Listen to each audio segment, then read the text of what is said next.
Asia কাপের ৪৮ ঘন্টা পেরিয়ে গেলেও এখনও ট্রফি পায়নি ভারত। তবে এবার ট্রফি দিতে রাজি হয়েছেন মহসিন নাকভি, যদিও ট্রফি নিতে জুড়ে দিয়েছেন কঠিন শর্ত।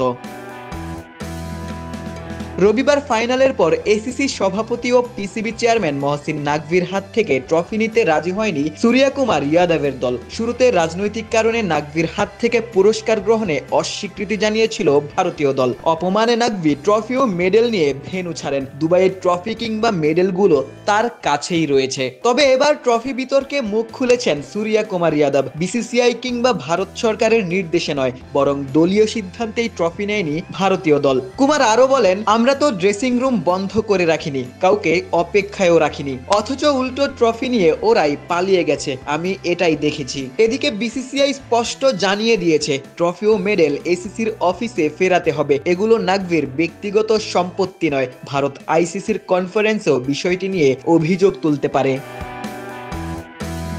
অন্যদিকে ক্রিকবাজের খবর অনুযায়ী নাকভি ট্রফি দিতে রাজি হয়েছেন, তবে তাতে নাকভি শর্ত জুড়ে দিয়েছেন। একটি অনুষ্ঠানে তার হাত থেকেই ভারতীয় দলকে ট্রফি এবং মেডেল নিতে হবে। ভারতের সম্মতি না থাকায় অনুষ্ঠান কবে কোথায় হবে তা অনিশ্চিত রয়ে গেছে।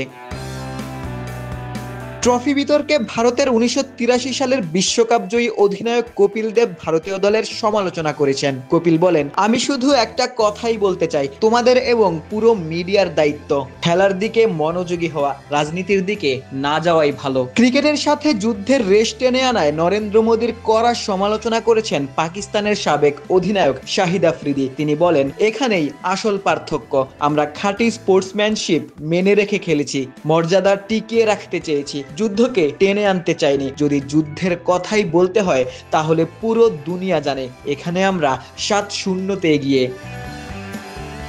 এশিয়া কাপে রাজনৈতিক টানাপোড়েন অনেক নাটকের জন্ম দিয়েছে। দেখার বিষয় ট্রফি নিয়ে এমন নাটক কোথায় গিয়ে থামে।